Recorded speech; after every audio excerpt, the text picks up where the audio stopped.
Welcome everyone. Good afternoon. Sorry about the delay. I'm Councillor Scott Pater-Harris, the Chair of the Licensing Committee. Please be assured, obviously, we've put appropriate cleansing social distancing measures in place to ensure the meeting is undertaken in a COVID-secure manner. Jane, can we remove that from the start because I just don't think it's relevant now? Thank you. Just going to go on to do some quick housekeeping. If continuous fire alarm sounds, please evacuate the room and the public gallery by the stairwells. Do not attempt to use the lift. Please assemble the Queen Victoria statue in front of the civic offices. In order to comply with the Guildhall Trust fire marshal regulations, anyone who signed in at the reception desk should sign out when leaving the building at the end of today's meeting. And also, can you please make sure you use your microphones and remember to switch them off when you have finished. So basically, your microphone is just a little button, press it on, it will come on the red light, speak when you finish, turn it off. Thank you. I'm just going to do some quick introductions around the table. So I'm obviously Councillor Scott Pater-Harris. Go to my left. I'm Councillor Dave Ashmore for Fratton Ward. My name's Ben Attrell. I'm a solicitor employed by the Council and I'll be advising the subcommittee whilst they make their decision today. Thank you. Good afternoon, Derek Stone, Principal Licensing Officer. Good afternoon, Richard Maidment from Regulatory Services, making representations regarding public nuisance. Good afternoon, my name is Andrew Aquilina, I'm the applicant, and next to me is my business partner, Kay Adu. Good afternoon, I'm Danny Faulkner, I'm a resident who lives just behind the premises. Good afternoon, I'm Councillor Benedict Swan, representing Copner Ward, and can I please apologise to all of you for keeping you waiting. And I'm Jane Dodino, Local Democracy Officer. Thank you, that's everybody. The first item on the agenda is the appointment of chair. I'm going to ask for Ben Attrell, our legal advisor, to call for a nomination and seconder. Can we have a nomination, please? I nominate Scott. Seconded. Thank you, that's the formality of the chair, so I'll chair today's meeting. Do we have any declarations of members' interests? No. Okay, thank you. Item 3 on the agenda is Licensing Act 2003, application for a grant of a premises licence, which is barcode 50 Osborne Road, Southsea, PO53LT. Obviously, the purpose of the report is the application to grant a new premises licence pursuant to Section 18 of the Licensing Act 2003. It's being referred to the committee for determination following relevant representations from Public Protection, from Richard Maidment and from 3 local residents. Obviously, the subcommittee has been requested to determine this application. To open the meeting, I'm going to ask the licensing officer to introduce his report. So, would you like to introduce your report, Derek? Yes, members. Well, things have changed actually since the report has been submitted. I've spoken to the applicant Andrew this afternoon prior to this meeting, and he wishes to change some of the times on the application and remove certain things. So, if I go through these, this is because obviously the objections, and he wants to make sure that he doesn't cause any upset or annoyance to the local residents. So in effect, he's now asking for on Sunday to Thursday for alcohol to commence at 12 as originally applied for, but to finish at 10 o'clock in the evening with the premises closing at 10:30. On a Friday and Saturday, alcohol sales again starting at 12 as applied for, but finishing at 2300, so 11 p.m, with the premises closed at 23:30. That obviously has an impact on the other licensable activities that he applied for. He wishes to remove live music, and I'm sure Andrew will explain all this as we go along. So therefore the playing of recorded music, the times will change in accordance with the operating hours applied for now. The late night refreshment application side of it is no longer required because after 11 o'clock in effect the premises are closed. In relation to the extensions for Christmas Eve and New Year's Eve, Andrew has indicated that he would be happy for the extension to go to midnight on Christmas Eve, and I guess the premises are closed at 00:30 hours, so half an hour to clear the premises.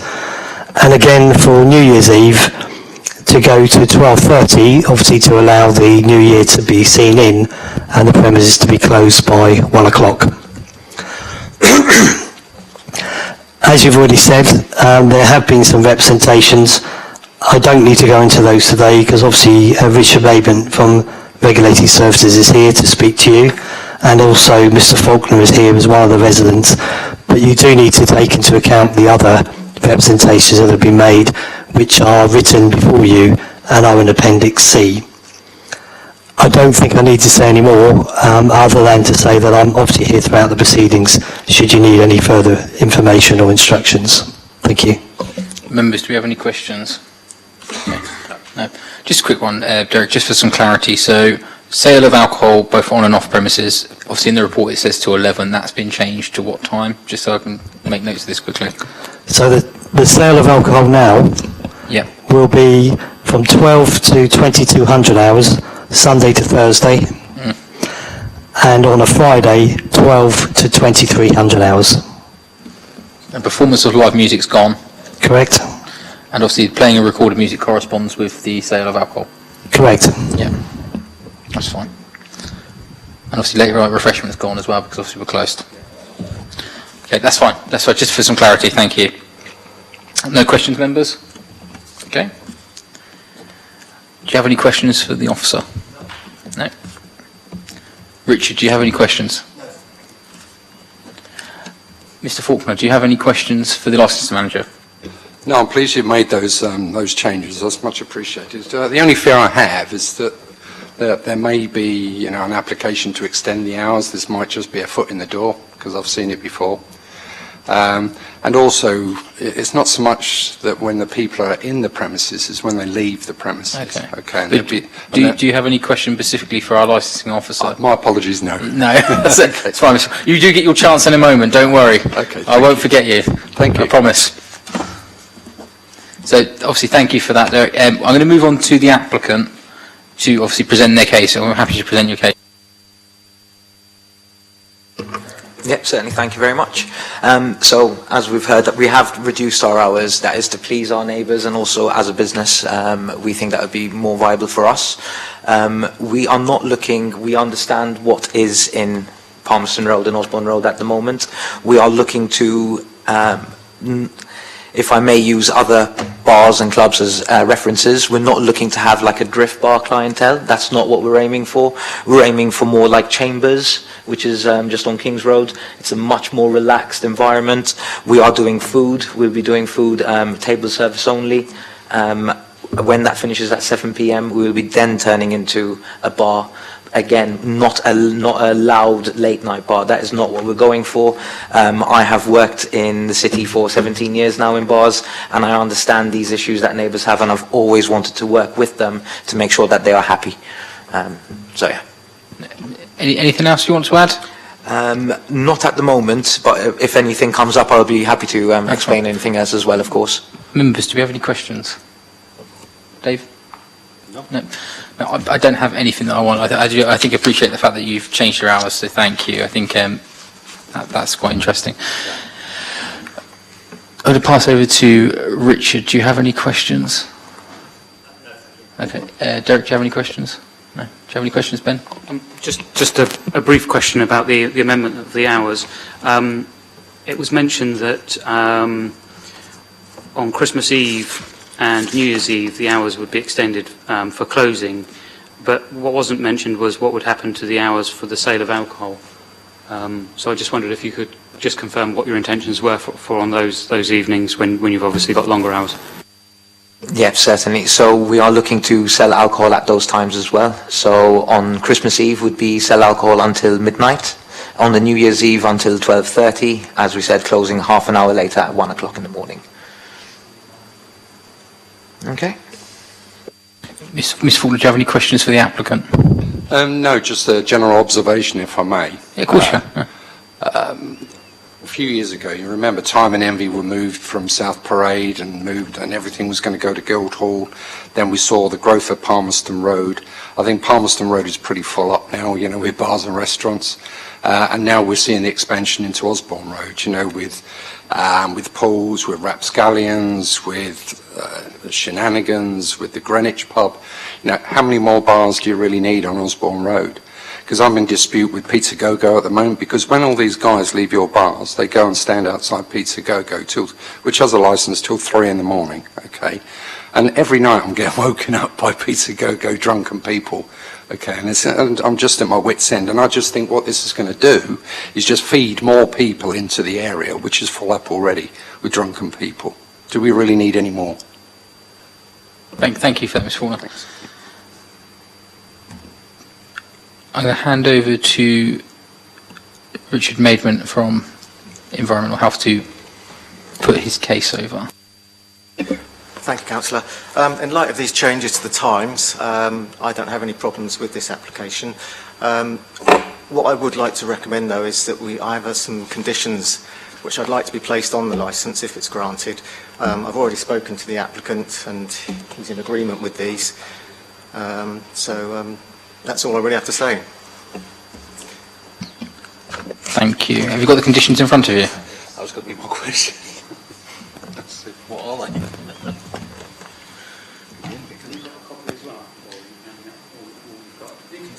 was going to say, because it might be useful to read them out. Yeah, I want to read them out, Chair? no, I'd like Mr. Richard Maidment to read them out, please. Obviously, they're his conditions. I'm going to take one back to you. No, that's not allowed. The first condition is, other than associated with the use of a pavement or highways amenity licence, no bottles, glasses or drinking receptacles of any kind shall be used for the consumption of beverages immediately outside the premises. Number 2, all doors and windows shall remain closed after 2300 hours. Number 3, bottle bins shall not be emptied outside the premises between the hours of 2100 and 0700 hours. Number 4, any external floodlight fittings shall be angled below the horizontal plane or provided with shields to ensure there is no spillage of light or visible glare to residents beyond the boundary of the licensed premises. Number 5, deliveries and waste collections for the premises shall only take place between 0700 and 2100 hours. And finally, number 6, within 28 days of the licence being granted or any future transfer of the premises licence holder shall submit a noise management plan to the local authority detailing measures to monitor and control noise levels associated with the operation of the venue. Upon approval, these measures shall be implemented in full. Thank you for that, Richard. Councillor Swan's just going to have a quick read, because me and Councillor Ashmore have read it. I know Ms Faulkner's got a copy, so you can refer to that in a moment if you wish. Do you have any questions for Richard Maidment in the meantime? Just to confirm, you said that the applicant's happy with the conditions that they've read it, and they're happy with it. Yes, we discussed this just prior to the meeting, and he was happy to accept these. No, thank you for that. Councillor Swan, do you have any questions? No, that's fine. I don't have any questions. It seems that obviously there's an agreement between two parties here regarding I think the interesting one is point 6, which I think is very sensible actually to ensure that a noise management plan is submitted. I think that's a very credible thing to do, and also it gives the committee some teeth if this application is approved today as well. So thank you for that. I don't have any questions for yourself, Richard. I'm going to ask the applicant, do you have any questions for Richard Maidment? No, thank you. Mr Faulkner, do you have any questions? Yeah, just one. On the doors and windows shall remain closed after 2300. Would it be possible, because there is a rear door to the property that goes into the car park, I just have a fear that will be left open all night when it gets hot in the summer. Okay, thank you very much for bringing that up. We are not looking to keep that door open. That door is a fire exit and should remain closed at all times. Okay, thank you. I'm just going to actually on the basis of that, Richard, would you be happy to just amend that slightly to put that in there about the rear door remaining closed? Yes, that's fine. Yeah. That's fine. So yeah, we'll pop that in the actual condition. Are you happy with that, Mr Faulkner? That's brilliant. Okay. Do you have any questions at all, Derek? Thank you. Ben, do you have any questions? I just to clarify precisely what's been agreed there. So the rear doors will remain closed at all times that licensable activities are taking place. So whenever you're selling alcohol, whenever you've got any kind of licensable activities going on at the premises, is that you're happy with that? Yes, we are. We're happy with that. Thank you. Perfect. Thank you. Thank you. I just think if we can make reference to the rear door I think would be sensible if any conditions are granted. Thank you. I'm going to hand over to Mr. Faulkner now to make his submission to the council regarding this application. Yeah, on the basis of what I've heard this afternoon, thank you very much for accommodating the residents to the rear of the property. And accept the changes. I'm quite happy, now. My only fear is we will be watching this and we'll be looking for scope creep, should a further application be made at a later date. Thank you for that, Ms. Faulkner. I just on that note, obviously I get an opportunity to ask any relevant questions to yourself. I'm just going to make a note of that. Obviously, if the committee does grant this today, we do have power review that can be brought forward by a member of the public via environmental health, via our licensing officers, and regarding the police, if there is any issues that do come from the premises. So that power is available to you and other residents that live around you. So I just want you to be aware that is in place. I think the conditions that have been offered are, I'm not prejudging here, but I think they seem quite reasonable, and I'm glad that you feel they seem reasonable as well, which is very good. Any members, do you have any other questions? No, thank you for that. Do you have any questions at all from Ms. Warren? Thank you. Richard, do you have any questions? No, thank you. Derek, do you have any questions? No. Ben, do you have any questions? No questions as such, but just to touch upon the usual theme, members, you'll be well aware of this, but for the benefit of residents, both yourself and others that might be watching, the commercial need for premises is not something that the subcommittee can take into account. So if there is a number of premises within a certain area, that unfortunately is not something that they can consider as to whether or not another premises is required per se on a commercial basis. However, the point that you make is that there is a saturation, if you like, of premises in this area, and accordingly there's effectively a cumulative impact. Members can consider that. The authority does have policies in place for particular areas that it's identified as having an oversaturation of premises. I think I'm right in saying, I'm looking at our licensing officer, this isn't one of those particular areas. I feel sure the report would have mentioned it if that were the case. And when that is the case, then the policy kicks in and there's a rebuttable presumption that licenses effectively won't be granted or be extended in those particular areas. This isn't one of those areas. That doesn't mean to say that you can't bring up the points that you have done. You still can, but the rebuttable presumption doesn't kick in. So the members can take that into account. But given the relative low number of residential objections and the significant movement that there has been in relation to the application itself, you'll need to obviously attach appropriate weight to that. No, I think that the cumulative impact zone is important, and I think it extends at the moment to Guildhall, if I'm correct. The licensing officer nodding. I'm glad that I know that. I think it's a very important point, and I think it's something that actually there are an explosion of premises in that area, and I think it is slowly you're seeing a shift towards potentially that could be a new cumulative impact zone as we go forward. I don't know. I think that's one for the council to decide later on. Yes, very much. It's particularly led by the police, and the formation of the policy. It has to be on the basis of police evidence, frankly, at the end of the day, showing that there are significant issues of crime and disorder in the area. No, I totally agree, Ben. I think it's worth noting, and I'm glad you brought it up today. Actually, thank you. So, obviously, now we're going to go into summing up. Obviously, would you like to sum up, Mr. Faulkner? No, I'm good, thank you. Good, thank you, brilliant. Obviously, Richard, would you like to sum up? Add anything? No, I have nothing to add, thank you. Derek, anything to add? I have nothing to add, thank you. Anything to add, Ben? Nothing, okay. Do you have anything you'd like to add? No, thank you. Just in future, if you have any issues or anything, please feel free to come and see us in the bar. You can always come and speak to us. We're always welcome. Okay, thank you very much. That's quite all right.